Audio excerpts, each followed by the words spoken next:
Hey everybody, welcome back to my channel. If you're new here, I'm so happy you stopped by. Well, this coming Sunday is Mother's Day, so I want to wish all the moms out there, whether you have kids or fur babies, a very happy Mother's Day. I happen to have both.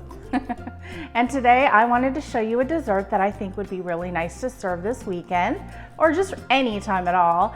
It's a play on a pineapple upside down cake, but instead we're using strawberries to make a strawberry upside down cake. It comes together really quickly, doesn't have too many ingredients, and it's really delicious. So let's get baking. You're gonna need 5 tablespoons of softened unsalted butter, 3/4 of a cup of granulated sugar, 1 1/4 cups of flour, 1 teaspoon of baking powder, and 1/4 teaspoon of salt, all mixed together, 1 large egg, 2 teaspoons of vanilla, 1/2 cup of milk, 3 tablespoons of melted butter, along with 1/3 cup of light brown sugar, 12 ounces of sliced strawberries, and you want to cut them about 1/4 inch in thickness.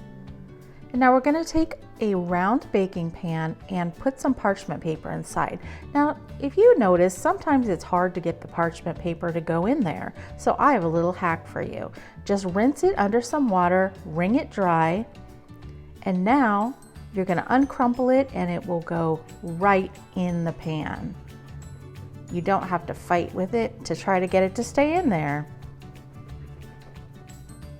Now, what we're going to do is put our melted butter inside the parchment lined baking pan and just try to drizzle it evenly over the surface.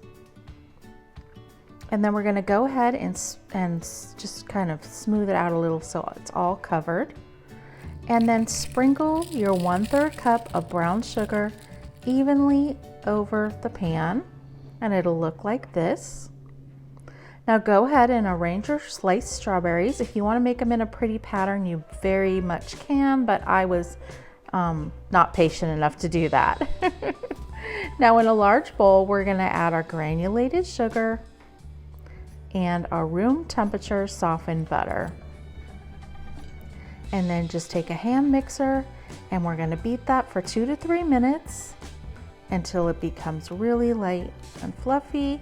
Now go ahead and add in your egg and your vanilla extract and then beat it again for another minute or 2 until it's light and fluffy.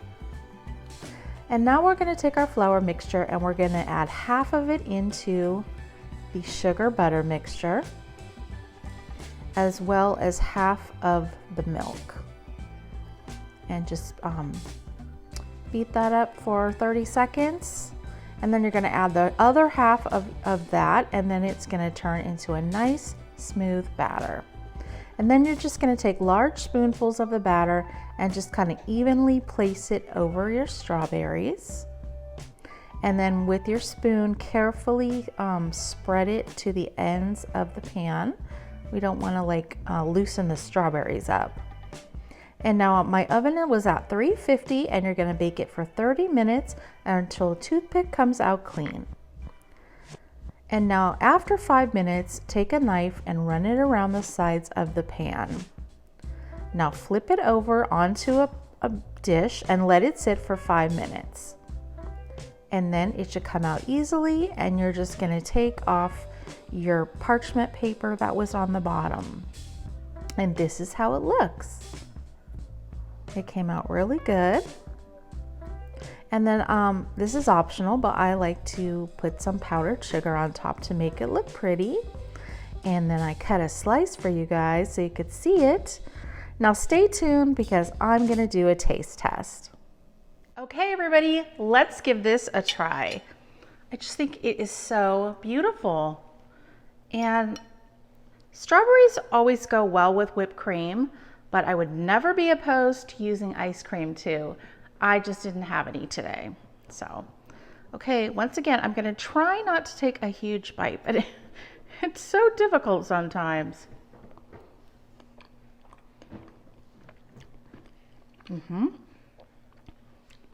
It's delicious. It's a light cake. but really moist too.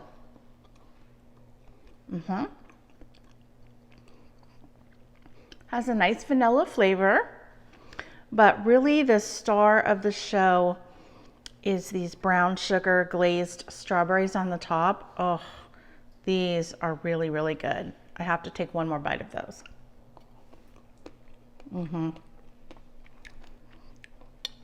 Completely makes the cake. If those weren't on top of it, it'd just kind of be like a nice vanilla cake, but oh, the strawberries are everything. So I think this is going to be really nice for a Mother's Day dessert or just any weeknight dessert. It took no time at all to make, and it didn't have that many ingredients. And like I said, I think it'd be great with ice cream, or a little drizzle of chocolate syrup would also be nice. So thanks for watching. Don't forget to hit that thumbs up, and I hope everyone has a wonderful Mother's Day. Bye, everybody.